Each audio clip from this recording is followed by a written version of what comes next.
En esta segunda entrega vamos a ver los temas 7 al 11 del módulo de moral. El primer tema que vamos a ver en este segundo apartado es el de las virtudes teologales y morales. Para comprender las virtudes en el contexto de la acción moral de las personas, tenemos que recordar que nuestra esencia es el seguimiento de Jesucristo, ¿no? Seguir a Cristo es el fundamento esencial y original de la moral cristiana, decía Veritatis Splendor de Juan Pablo II. Y es que la experiencia de encuentro y de seguimiento de Cristo es el que nos transforma y nos constituye como un sujeto moral cristiano. Es decir, ese plus de ser cristianos al ser un sujeto moral viene constituido precisamente por ese encuentro personal con Cristo. Por eso, el concepto de virtud que ya viene recogido en el Catecismo de la Iglesia es este que se ve delante: disposición habitual y firme a hacer el bien. Permite a las personas no solo realizar actos buenos, sino dar lo mejor de sí mismo. Con todas sus fuerzas sensibles y espirituales, la persona virtuosa tiende a hacer el bien, lo busca, lo exige a través de las acciones concretas. Pero claro, este es el concepto de virtud en general, es decir, esas actitudes que nos permiten e impulsan a obrar buscando el bien y que de alguna manera constituyen en nosotros y terminan constituyendo en nosotros hábitos de vida.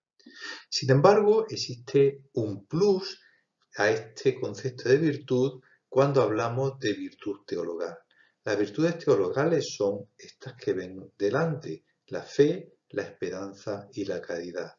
La fe, aquella virtud por la que creemos en Dios y en todo lo que Él nos ha revelado. La esperanza, esa virtud por la que deseamos y esperamos de Dios la vida eterna. El amor, la caridad, la virtud por la cual amamos a Dios y a nuestro prójimo como a nosotros mismos. El catecismo describe el concepto de virtud teologal como aquellas virtudes que fundan, animan y caracterizan el obrar moral del cristiano. Es decir, informan y dan vida a todas las virtudes morales. Son infundidas por Dios en el alma para hacernos capaces de obrar como hijos de Dios y merecer la vida eterna. Por tanto, esta virtud teologal, la fe, la esperanza y la caridad, son, digamos, se imprimen de parte de Dios en el corazón, en el alma de cada uno de nosotros. Pero de estas tres virtudes, la fe, la esperanza y la caridad, es el amor la que fundamenta la ética, nuestro comportamiento, la que orienta nuestra opción fundamental en medio del mundo. Ya Pablo en la primera Corintios capítulo 13, en el versículo 13, recordaba la excelencia del amor incluso por encima de las otras dos virtudes teologales. Hay tres cosas que permanecen: la fe, la esperanza y el amor, pero la más importante es el amor, diría Pablo. Las virtudes cardinales ya no son, digamos, no se imprimen de parte de Dios en cada uno de nosotros, son virtudes humanas, son virtudes que nos trabajamos cada uno de nosotros, pero lógicamente virtudes que se adquieren a través precisamente de la disposición que el Evangelio nos anima a seguir a cada uno de nosotros. Son, como dice el catecismo, virtudes que se adquieren mediante las fuerzas humanas y son frutos y gérmenes de aquellos actos que entendemos como moralmente buenos. Hay, digamos, cuatro virtudes que desempeñan un papel fundamental y por eso son virtudes cardinales: la prudencia, la justicia, la fortaleza y la templanza. Todas las demás virtudes humanas, todas las demás virtudes que adquirimos a través de nuestras propias fuerzas, se agrupan en torno a uno de estos 4 pilares fundamentales. La prudencia, diría el catecismo, es la virtud que dispone la razón a discernir en todas circunstancias nuestro verdadero bien y a elegir los medios rectos para realizarlo. Es decir, la prudencia que ya viene reflejada en el Antiguo y en el Nuevo Testamento es esa disposición a razonar qué es lo bueno, qué es lo que me conviene y qué medios debo poner en juego para conseguir ese bien. La justicia, también subrayada tanto en el Antiguo como en el Nuevo Testamento, es la virtud que consiste en la constante y firme voluntad de dar a Dios y al prójimo lo que le es debido. La justicia para con Dios, le solemos llamar virtud de la religión. La justicia para con los hombres es la justicia que nos pone en disposición de respetar todos aquellos derechos que son fundamentales y que armonizan las relaciones humanas dentro del contexto del respeto y de la búsqueda del bien común. La fortaleza es la virtud que asegura en las dificultades la firmeza y la constancia en la búsqueda del bien. También de la fortaleza habla el Antiguo Testamento, concretamente el Salmo 94 o la 2 Corintios 12. Y por último, la templanza es la virtud que modera la atracción de los placeres, procura el equilibrio en el uso de los bienes creados, asegura el dominio de la voluntad sobre los instintos y mantiene los deseos en los límites de la honestidad. Todas las cosas me son lícitas, decía Pablo, pero no todas me convienen. Todas las cosas me son lícitas, pero yo no me dejaré dominar de ninguna. Precisamente esta voluntad, este dominio sobre las influencias y los placeres y las cosas es el que viene, digamos, configurado a través de la virtud de la templanza. Pero en nosotros existe una realidad que nos atraviesa a lo largo de toda nuestra vida, que es el pecado. Pero el pecado, hablar del pecado, no sería hablar solamente de las acciones que van en contra de Dios y de su voluntad, sino también hablar de la posibilidad de cambiar, de la conversión en cada uno de nosotros. El pecado tiene estas 4 dimensiones fundamentales, digamos una dimensión ética en el sentido de qué es lo que socialmente entiendo que está bien y está mal, cómo debemos actuar en sociedad, aquellos aspectos que nosotros entendemos que deberían ser asumidas como algo bueno independientemente de la cultura y del tiempo en el que vivamos. Una dimensión religiosa, y es que desde nuestra experiencia de Dios y de cristianos, también nosotros entendemos la pobreza como ruptura con Dios y con la trascendencia. Una dimensión estructural, ¿por qué? Porque realmente hemos configurado sociedades donde existen estructuras de pecado, como decía Juan Pablo II, ¿no? Y una dimensión política en el sentido de relación, de polis, de relación con los demás. Es decir, a veces la configuración de la sociedad, la política, también está impregnada de esta comprensión del pecado que nosotros tenemos como cristianos. En el Antiguo Testamento, el pecado está visto fundamentalmente como una falta de justicia contra Dios y contra su pueblo. Y al atentar, entre comillas, contra Dios y contra el pueblo de Dios, contra el pueblo de Israel, en consecuencia también nosotros a nivel individual nos sentimos afectados. Ese pecado que nos viene ya reflejado en las primeras páginas del Génesis, en el episodio de Adán y Eva en el paraíso, un pecado que nos viene también reflejado cuando el pueblo de Israel, ya liberado de la esclavitud, adora a otros ídolos escenificados en el becerro de oro. Un pecado también escenificado en el rey David, cuando provoca la muerte de Urías, su gran amigo, para casarse con la mujer de Urías, con Betsabé. Es decir, el Antiguo Testamento está, digamos, impregnado de la conciencia de esa realidad del pecado en el ser humano. En el Nuevo Testamento se da un paso más, y ya no centra la atención tanto en el pecado, sino en la conversión, en el reino de Dios. Es decir, Jesús se relaciona precisamente con los publicanos, con los pecadores, porque ofrece la posibilidad de salir de esa situación de pecado, de conversión en torno al reino de Dios. Recordamos tantos pasajes del Nuevo Testamento que van en torno a esta idea, ¿no? Cuando va a cenar a casa de Zaqueo, el publicano, cuando llama a Mateo también a unirse a la fila de los 12 apóstoles, en la parábola de la oveja perdida, en la parábola del hijo pródigo, es decir, en el momento en el que perdona los pecados al paralítico cuando lo descienden a través del tejado, ¿no? Es decir, en Jesús, más que centrarse en la realidad oscura del pecado, Jesús se centra en la luz que provoca el perdón de Dios y el volver la mirada, el rostro, el corazón a su reino.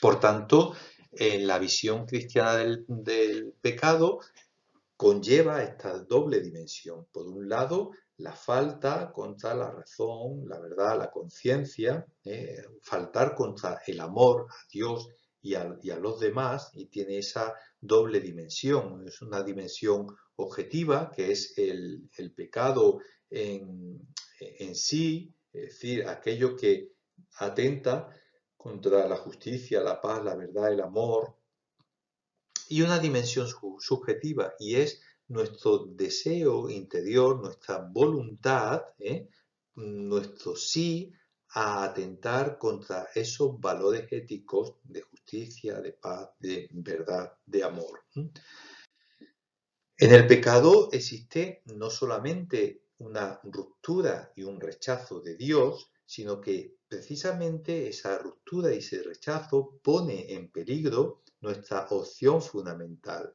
El pecado puede precisamente provocar un desvío de nuestra opción fundamental por Cristo. El catecismo nos recuerda que efectivamente en el pecado, como acción, como atentado contra el amor de Dios manifestado en nosotros y en los demás, existe también una gradación, una jerarquía, ¿no? Y habla del pecado mortal, como aquel que es capaz de destruir el amor que hay en el corazón de cada uno de nosotros por una infracción grave, y que para que ese pecado sea mortal se tienen que dar esas tres condiciones. Es decir, es pecado mortal lo que tiene como objeto una materia grave y que además es cometido con pleno conocimiento y deliberado consentimiento. Por tanto, materia grave, conocimiento pleno, deliberado consentimiento. ¿Y qué son aquellas materias graves? Pues fundamentalmente aquellas que vienen recogidas en el Decálogo, en los 10 mandamientos, aunque comprendiendo que no todos los mandamientos tienen el mismo peso, sino que también incluso la gravedad de los pecados es mayor o menor, dependiendo también de las circunstancias y del acto en sí.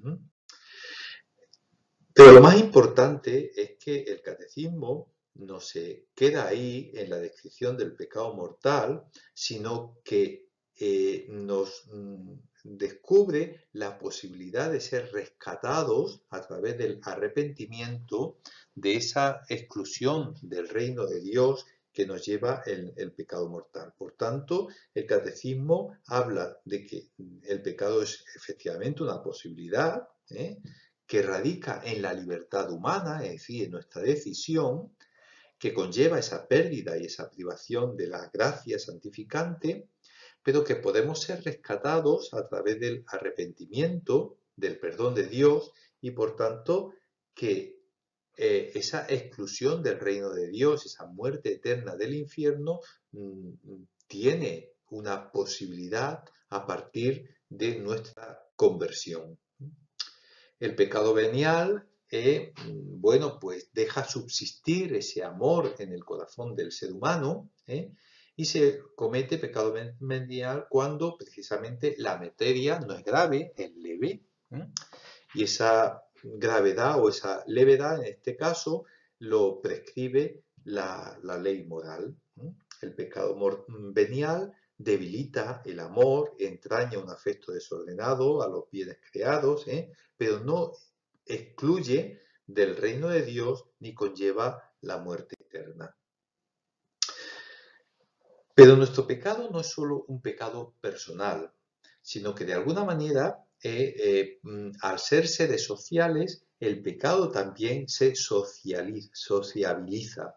¿En qué sentido? Es decir, en que también nosotros podemos participar de forma directa y voluntaria también del pecado de los otros o incitar a los otros a nuestro pecado precisamente porque nosotros o bien protegemos a los que hacen el mal o bien pedimos a alguien que nos proteja a nosotros cuando hacemos el mal. Por tanto, cuando no nos rebelamos o no nos imponemos contra el mal, de alguna manera estamos participando de ese mal que a veces está fuera de nosotros. En ese sentido, porque formamos parte de la Iglesia y de una misma Iglesia, también nosotros pedimos perdón a Dios por los pecados de la Iglesia. Recordemos, por ejemplo, este momento en el que Papa Francisco pidió perdón por esos escándalos sucedidos en Roma y en el Vaticano. Lo hace, ¿por qué? Porque de alguna manera todos participamos en cuanto a Iglesia de estos pecados. Por tanto, el pecado no es la última palabra desde la fe que tenemos los cristianos, sino que el pecado invita al mismo tiempo a la conversión, es decir, a volver el rostro a Dios. Convertíos porque el reino de Dios está cerca. La conversión es una necesidad para cada uno de nosotros y un regalo de Dios. El pecado no es el final. La conversión es la propuesta, la respuesta para un final en resurrección. Pero efectivamente la conversión no es fácil. A veces se dan circunstancias que nos dificultan tanto el perdonar como el pedir perdón.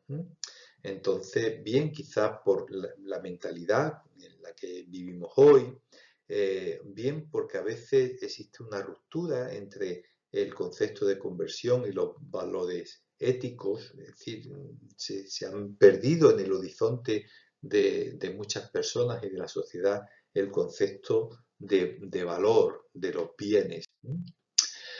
Por eso, para que sea posible la conversión, es necesaria la gracia de Dios que nos viene a través del Espíritu Santo. El hombre, dice el Catecismo de la Iglesia Católica, herido por el pecado, necesita la salvación de Dios. La ayuda divina le viene en Cristo por la ley que lo dirige y en la gracia que lo sostiene. Pero claro, nosotros nos preguntamos, ¿y qué es la gracia? La gracia, dice el Catecismo, la gracia de Cristo es el don gratuito que Dios nos hace de su vida infundida por el Espíritu Santo en nuestra alma para sanarla del pecado y santificarla. Por tanto, la gracia es Cristo mismo que nos invade, que nos impregna, que nos llena nuestro corazón a través de la fuerza del Espíritu Santo que habita en cada uno de nosotros. Habita, nos sana y nos santifica. Es como esa huella de Dios en cada uno de nosotros.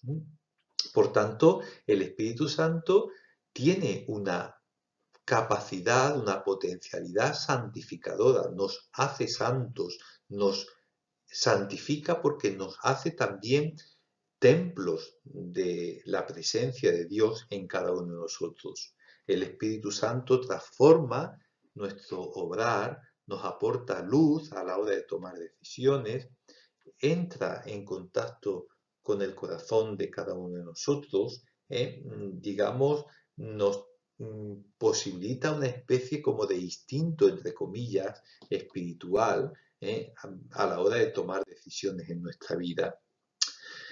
El Espíritu Santo transforma la ley vieja en una ley nueva, en una ley que va más allá y que nos libra del pecado y de la muerte. La ley antigua viene, digamos, impregnada a través del Espíritu Santo en una ley nueva. La ley de Moisés viene plenificada por la ley de Cristo. La ley que estaba escrita en unas tablas, ahora está escrita en la mente y en el corazón de cada uno de nosotros. Aquella ley antigua que era imperfecta, no estaba acabada, ahora es una ley perfecta, acabada, con punto y final, una ley en libertad. Vivir en el Espíritu Santo implica un estilo de vida en cada uno de nosotros que fundamentalmente se reconoce por una forma de mirar el mundo, de mirar las relaciones, de mirarnos incluso a nosotros mismos. El que no recibe el reino de Dios como un niño no entrará en él. En estas palabras de Jesús está haciendo alusión precisamente a esa mirada limpia, necesaria para impregnar un estilo de vida concreto. Pero no solamente la mirada, también la empatía, es decir, la compasión, el sentirnos solidarios con las personas que fundamentalmente lo están pasando mal. Y por último, no solamente la mirada limpia y la empatía, sino la sencillez de vida. Ser sencillo es precisamente lo que nos hace grandes en nuestro, digamos, particular forma de estar en medio del mundo desde el Evangelio. Estamos llamados, lo dijimos al principio, a la santidad, es decir, estamos llamados a vivir nuestra vida con Dios aquí, ahora y de forma plena en el cielo. Por tanto, nuestra vocación es única.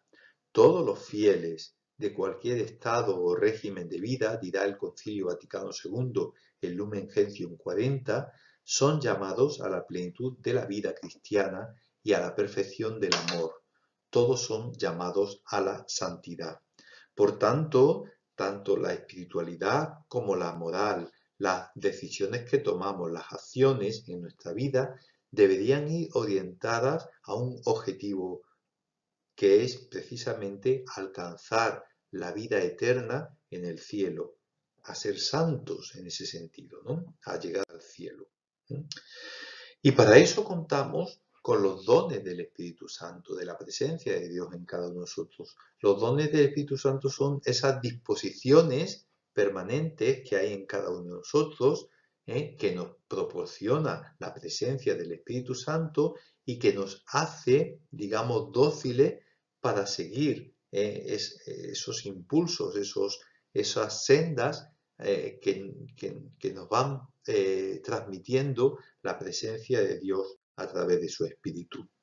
Los 7 grandes dones del Espíritu Santo nosotros los hemos rescatado del libro del Antiguo Testamento del profeta Isaías, que en el capítulo 11, en el versículo 2, dice: el Espíritu del Señor estará continuamente sobre él y le dará sabiduría, inteligencia, prudencia, fuerza, conocimiento, temor del Señor. Por tanto, pidamos al Señor que nos envíe su Espíritu, que nos renueve por dentro, precisamente para invitarnos y darnos fuerza a esa conversión, a ese mirar al Señor. Pero nosotros miramos al Señor formando parte de la Iglesia. Vivimos nuestra acción en medio del mundo formando parte de una comunidad. El cristiano no es un ser solitario, sino solidario. Realizamos nuestra vocación a la santidad en grupo, en comunión, en iglesia. Y en ese sentido es en el que nosotros comprendemos que la iglesia es instrumento de la salvación y de la presencia de Dios en medio del mundo. Por tanto, el auténtico compromiso de cada uno de nosotros es un compromiso que vivimos en formato eclesial. Vivimos en la iglesia y para la iglesia.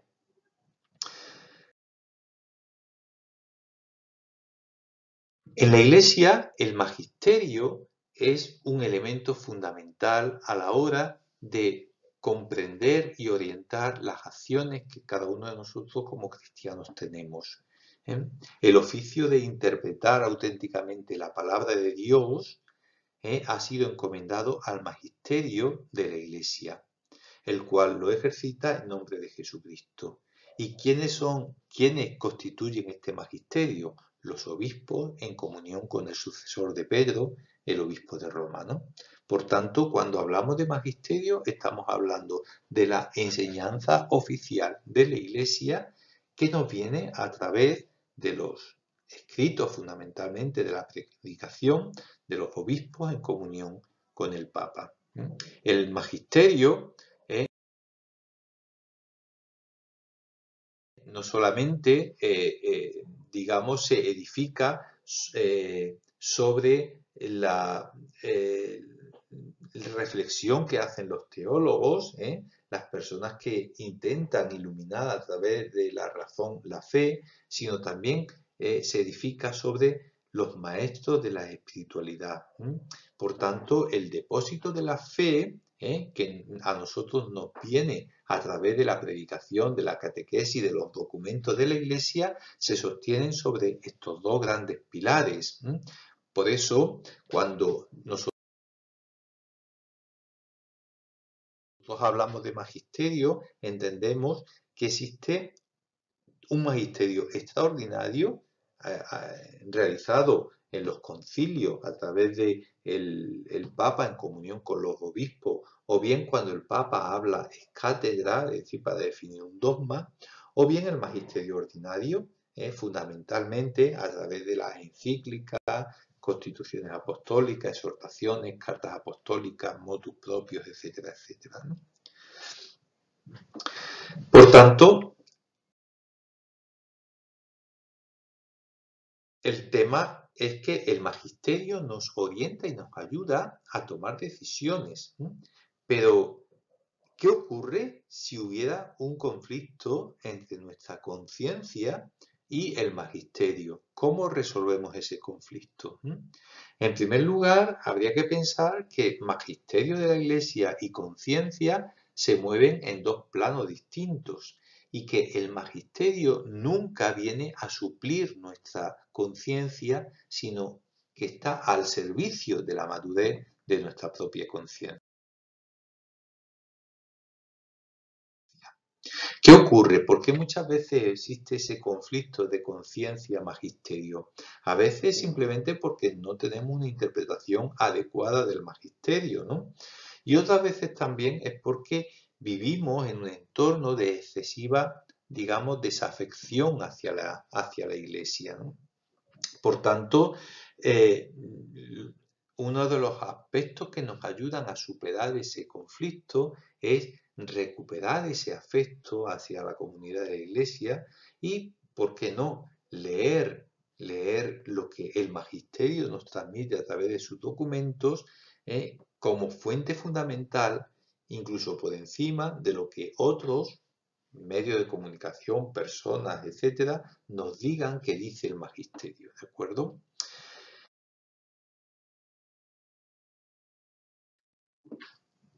Recuperemos nuestra conciencia eclesial, nuestro sentirnos iglesia, leamos de forma directa los documentos de la iglesia y comprendamos precisamente esos documentos en el contexto, en el marco de la iglesia y en el marco de un magisterio que viene a ser servidor, servicio para edificar nuestra conciencia individual. Por tanto, sabiendo que la conciencia es el núcleo más importante, el sagrario del hombre, el lugar donde nosotros nos sentamos solos con Dios, el lugar donde resuena la voz de Dios en lo más íntimo de nosotros, descubramos que el magisterio precisamente debe iluminar a esta conciencia moral y no debe contribuir a que la conciencia deje de ser conciencia, sino al contrario, de que esta conciencia cada vez sea más adulta, más madura. Por tanto, un importante paso sería hacer que nuestra conciencia, que es individual, no termine siendo individualista, sino que sea una conciencia eclesial, una conciencia individual en comunión con la Iglesia.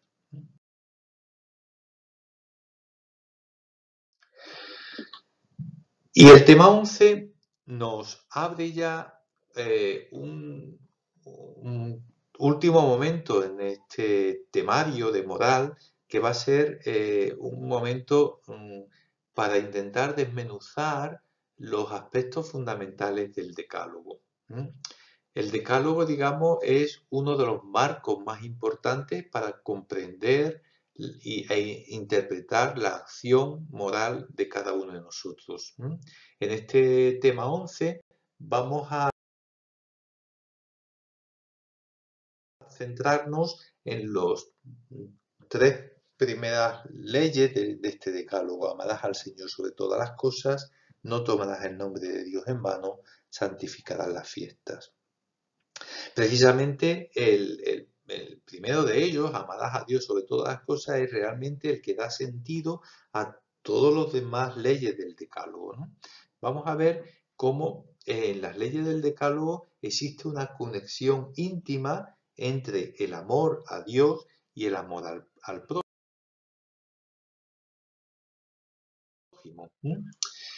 El decálogo en el Antiguo Testamento viene ya preparado por los contextos de las distintas alianzas que vemos en el Antiguo Testamento.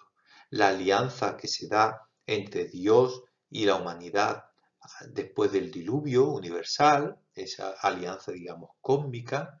La alianza que se da entre Dios y el pueblo de Israel a través de Abraham y la propuesta del sacrificio de Isaac.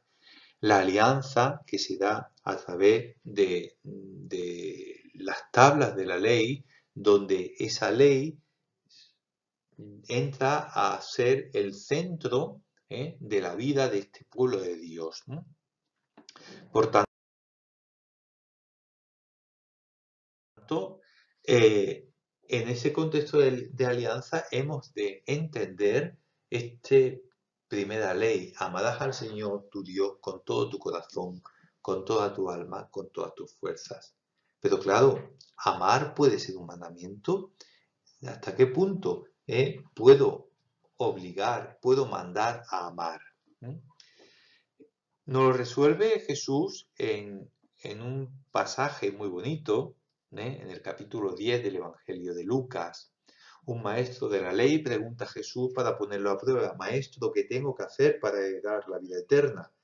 Jesús le responde: ¿qué está escrito en la ley? En el decálogo, ¿qué lees? Amarás al Señor tu Dios con todo tu corazón, con toda tu alma, con todas tus fuerzas, con todo tu espíritu, y a tu prójimo como a ti mismo. Jesús le dice, has respondido exactamente, obra así y alcanzarás la vida. Por tanto, el amor es una propuesta, es una vocación, es una invitación, que precisamente toma forma en el amor al prójimo.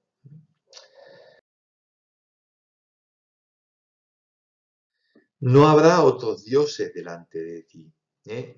No nos dejaremos llevar por unos dioses que en el Antiguo Testamento se visibilizaban con el formato del becerro, pero que en nuestra vida actual se, digamos, camufla detrás de determinadas, bueno, pues acciones, propuestas que a veces la sociedad nos plantea, ¿no? Las supersticiones, el intentar leer el futuro como si todo estuviese escrito, con lo cual la libertad del ser humano desaparece.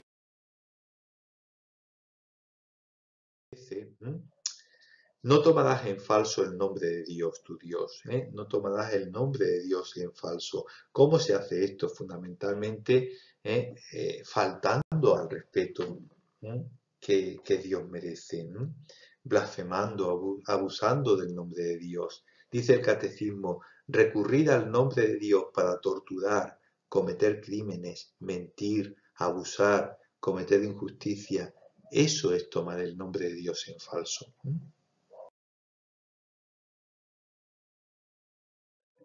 Y por último, santificar las fiestas, ¿no?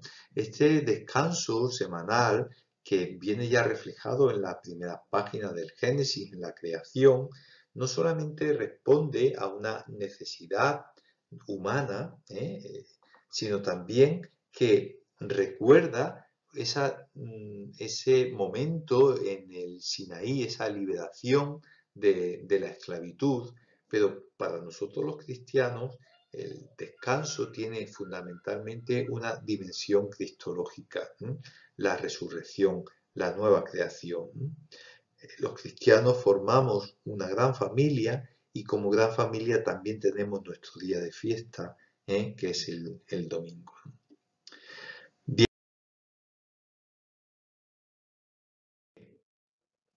a través de la Eucaristía, en esa cena que recrea y enamora, como decía San Juan de la Cruz, nosotros santificamos esa gran fiesta, esa gran alianza que nos ofrece Jesús a través del pan y del